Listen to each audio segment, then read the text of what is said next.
Сайн байцгаана уу? Өнөөдөр би та бүхэндээ хөвсгөр зөөлөн хөөлтөнд буудгүй мантуу хэрхэн хийх талаар танилцуулъя.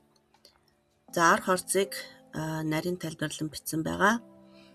За эхлээд гурилаа зурах усамлаа бэлтгэн үүнд дрож, элсэн чихэр, давсаа хийгээд сайтар хутгаад бэлдээд тавина.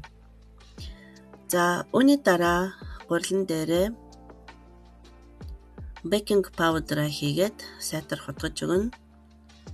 За ингээд бейкинг паудер гурилаа сайтар хутгасны дараа бэлдсэн дрожныхоо усамлыг хийгээд гурилаа зурна.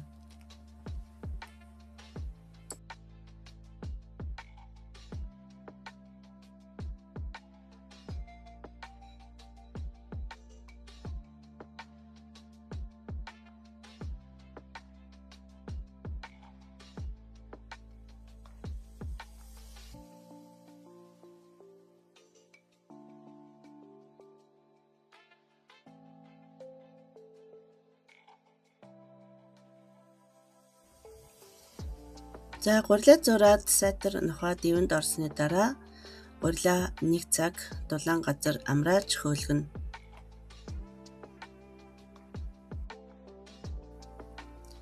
За ингээд гурил маань 1 цаг амраад сайхан хөөсөн байна. За одоо ингээд мантуугаа хэвлэж бэлтгээе. За миний мантуу хийх арга бол хүмүүс янз бүрээр ороож давхраатай цэцгэн гэх мэт янз бүрээр хийдэг. За би болохоор бүгдээрингийн нэг илдээд нэг том болгодог. За ингээд илдснийгээ хуйлна, нэг талаас нь сайтар зай гарахгүйгээр хуйлдаг. За ингээд хуйлсны дараа түүнийгээ өөрийнхөө хүссэн хэмжээгээрээ хэрчээд ингээд мантуу маань бэлэн болдог.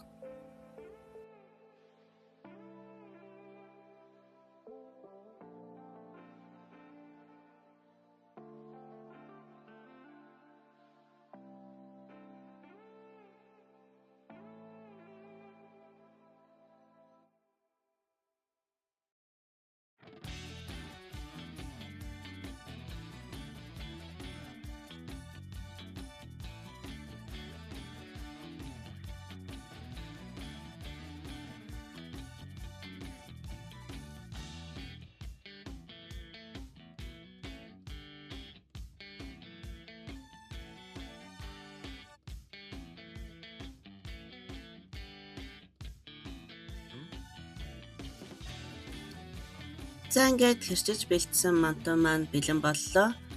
За үүнийг жигнүр дээр тавиад 20 минут амрааж дахин хөөлгөнө. За ингээд 20 минут амраасны дараа буцалж байгаа усан дээрээ жигнүрээ тэгээ тавиад 20 минут жигнээд ингээд хөвсгөр зөөлхөн маш амттай хөөлтөнд буудгүй мантуу маань бэлэн болно. За мантууны хэрхэн хийх аргыг оруулж өгөөч гэсэн хүсэлтийн дагуу мантуу хэрхэн хийх талаар орууллаа. За дараагийн бичлэгүүдээрээ маш амттай бас хүмүүсийн оруулж өгөөч гэсэн хоолнуудыг илжлэн оруулах болно. За та бүхэн минь амттай хөвсгөр мантууг хийгээд үзээрэй. Анхаарал тавьсанд баярлалаа. Дараагийн бичлэгээр уулзтлаа. Баяртай.